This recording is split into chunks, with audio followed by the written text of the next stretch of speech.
Le chapitre 14 du livre de la Genèse verset 1, jusqu'au 24. Le titre dit « Abraham vainqueur de plusieurs rois ». Dans le temps d'Amraphel, roi de Shinir, d'Arjok, roi d'Élassar, de Kédorlaomer, roi d'Élam, et de Taïdil, roi de Gojim, il arriva qu'ils firent la guerre à Béra, roi de Sodome, à Birsha, roi de Gomorre, à Shinéab, roi d'Adma, à Sheméabé, roi de Tseboïm, et au roi de Béla, qui est Tsor. Ces derniers s'assemblèrent tous dans la vallée de Sidim, qui est la mer Salée. Pendant 12 ans, ils avaient été soumis à Kédorlaomer, et la 13e année, ils s'étaient révoltés.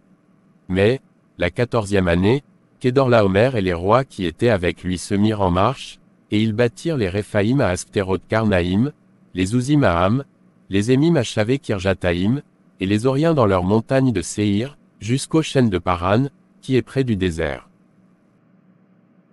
Puis ils s'en retournèrent, vinrent à Mishpat, qui est Kadès, et bâtirent les Amalécites sur tout leur territoire, ainsi que les Amoréens établis à Hatsatsun-Tamar. Alors s'avancèrent le roi de Sodome, le roi de Gomorre, le roi d'Adma, le roi de Tseboïm, et le roi de Béla, qui était Or. Et ils se rangèrent en bataille contre eux, dans la vallée de Sidim, contre Kédorlaomé, roi d'Élam, Taïdil, roi de Gojim, Amraphel, roi de Shinir, et Arjok, roi d'Élassar. 4 rois contre 5. La vallée de Sidim était couverte de puits de bitume. Le roi de Sodome et celui de Gomorre prirent la fuite, et y tombèrent. Le reste s'enfuit vers la montagne. Les vainqueurs enlevèrent toutes les richesses de Sodome et de Gomorre, et toutes leurs provisions, et ils s'en allèrent. Ils enlevèrent aussi, avec ses biens, Lot, fils du frère d'Ébram, qui demeurait à Sodome, et ils s'en allèrent. Un fuyard vint l'annoncer à Abram, l'Hébreu, celui-ci habitait parmi les chênes de Mamré, l'Amoréen, frère d'Eshcol et frère d'Aner, qui avait fait alliance avec Abram. Dès qu'Abram eut appris que son frère avait été fait prisonnier, il arma 318 de ses plus braves serviteurs, nés dans sa maison, et il poursuivit les rois jusqu'à Dan. Il divisa sa troupe, pour les attaquer de nuit, lui et ses serviteurs, il les battit, et les poursuivit jusqu'à Shoba, qui est à la gauche de Damas. Il ramena toutes les richesses, il ramena aussi Lot, son frère, avec ses biens, ainsi que les femmes et le peuple. Abram béni par Melchisédek. Après qu'Abram fut revenu vainqueur de Kédorlaomer et des rois qui étaient avec lui, le roi de Sodome sortit à sa rencontre dans la vallée de Shavé, qui est la vallée du roi. Melchisédek, roi de Salem, fit apporter du pain et du vin, il était sacrificateur du Dieu Très-Haut. Il bénit Abram, et dit, « Béni soit Abram par le Dieu Très-Haut, maître du ciel et de la terre. Béni soit le Dieu Très-Haut, qui a livré tes ennemis entre tes mains. » Et Abram lui donna la dîme de tout. Le roi de Sodome dit à Abram, « Donne-moi les personnes, et prends pour toi les richesses. » Abram répondit au roi de Sodome, « Je lève la main vers l'Éternel, le Dieu Très-Haut, maître du ciel et de la terre, je ne prendrai rien de tout ce qui est à toi, pas même un fil, ni un cordon de soulier, afin que tu ne dises pas, j'ai enrichi Abram.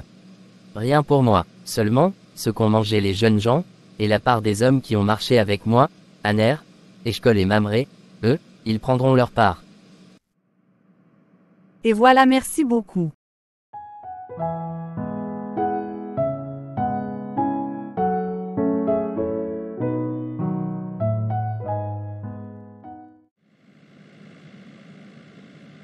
Le chapitre 15 du livre de la Genèse verset 1, jusqu'au 21.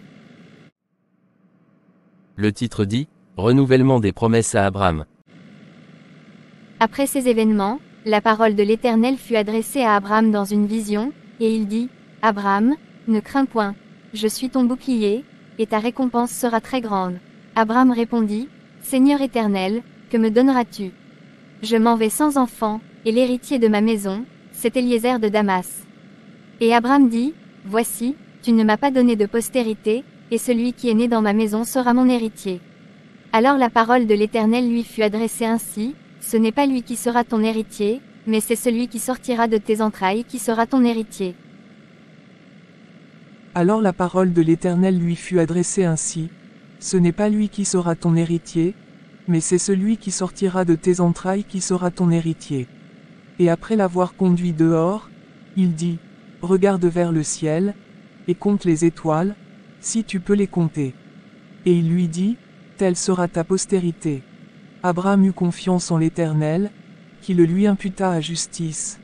L'Éternel lui dit encore, je suis l'Éternel, qui t'ai fait sortir d'Ur en Chaldée, pour te donner en possession ce pays. Abraham répondit, Seigneur Éternel, à quoi connaîtrais-je que je le posséderais?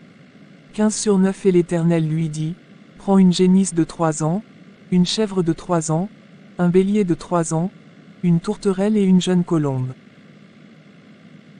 Abraham prit tous ces animaux, les coupa par le milieu, et mit chaque morceau l'un vis-à-vis de l'autre, mais il ne partagea point les oiseaux. Les oiseaux de proie s'abattirent sur les cadavres, et Abraham les chassa. Au coucher du soleil, un profond sommeil tomba sur Abraham, et voici, une frayeur et une grande obscurité vinrent l'assaillir. Et l'Éternel dit à Abraham, sache que tes descendants seront étrangers dans un pays qui ne sera point à eux, ils y seront asservis, et on les opprimera pendant 400 ans. Mais je jugerai la nation à laquelle ils seront asservis, et ils sortiront ensuite avec de grandes richesses. Toi, tu iras en paix vers tes pères, tu seras enterré après une heureuse vieillesse. La 4e génération, ils reviendront ici, car l'iniquité des Amoréens n'est pas encore à son comble. Quand le soleil fut couché, il y eut une obscurité profonde, et voici, ce fut une fournaise fumant, et des flammes passèrent entre les animaux partagés. En ce jour-là, l'Éternel fit alliance avec Abraham, et dit, je donne ce pays à ta postérité, depuis le fleuve d'Égypte jusqu'au grand fleuve, au fleuve d'Euphrate, le pays des Kéniens, des Kénisiens, des Cadmoniens, des Étiens, des Phéréziens, des Réphaïm, des Amoréens, des Cananéens, des Girgasiens et des Jébusiens.